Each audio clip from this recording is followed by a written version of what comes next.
بدقسمتی ہے کہ ہندوستان کا طرز عمل سیاست کا، جمہوری نظام کا اور لوگوں کی جو ذہن عکاسی پرائم منسٹر مودی کے ٹینیور میں اور ان کے آنے کے بعد ہوئی ہے، وہ انتہائی قابل افسوس اور قابل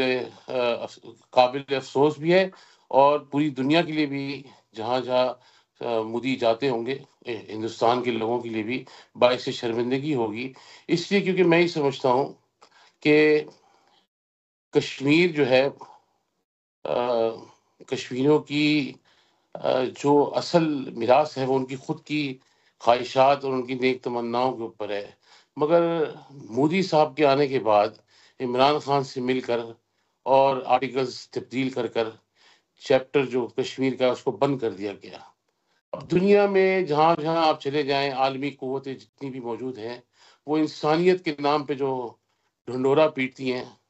ان کو کشمیر میں وہ ڈھنڈورا نظر نہیں آتا ہے۔ ان کو وہ چیزیں صرف اور صرف پاکستان میں یا کوئی ایک آدھ کہیں مسلمانوں کے خلاف مسلمانوں کی خلاف کوئی حمایت میں چیز ہو جائے، وہ ان کو سب نظر آ جائے گا، مگر ان کو انسانیت، این جی اوز اور یہ یو این، یونائٹڈ نیشنز، یہ سب جتنے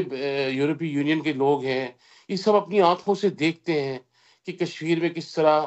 مظلوم لوگوں کے اوپر قتل عام کیا جا رہا ہے، عزتیں اور عصمتیں لوٹی جاتی ہیں، بے یار و مددگار ان کو چھوڑا گیا ہے، ان کا جی کوئی پرسان حال نہیں ہے، ہندوستان کی فوج ان پہ جو مظالم بھاگ رہی ہے اس کے اوپر کوئی آواز، یعنی ایک پختہ آواز نہیں اٹھتی۔ اچھا، جو آواز اٹھتی ہے انٹرنیشنل اسٹیبلشمنٹ اس کو بہت دبانے کی کوشش کرتی ہے، اور اس کا قصوروار بھی ہمیں ٹھہرانے کی کوشش کرتی ہے کہ پاکستان کے اندر جہادی تنظیمیں جو کشمیر کے اندر جہاد لڑ رہی ہیں۔ تو جی پاکستان کے اندر اگر جہادی تنظیمیں ہیں تو آپ کے پاس جو انتہا پسند گروپ ہیں، ان کے بارے میں ان کا کیا خیال ہے؟ وہ بھی انتہا پسند ہی ہیں، اگر ہمارے پاس تو اول ہے نہیں۔ مگر بدقسمتی یہ رہی کہ عمران خان صاحب نے جا کے کئی ممالک میں اپنی تقاریر میں بتایا کہ ہم خود دیکھیں نا، یہ بڑی آج لوگ بھول جاتے ہیں، لوگ جی یاد نہیں رکھتے ہیں، بڑے افسوس ہوتا ہے لوگوں کو، لوگ آج سمجھتے ہیں کہ بھائی وہ اس نے بڑے کوئی اونچے اور بڑے کامیاب کام کیے ہیں۔ کسی ملک میں جا کے آپ یہ کہیں کہ پاکستان دہشت گردوں کا اڈا ہے اور پاکستان دہشت گرد تیار کرتا ہے، اور ہاں ہم سے یہ غلطیاں ہوئی ہیں، تو یہ جو داغ ہم پہ لگائے گئے ہیں، ہمارے ہی وزیر اعظم جن کو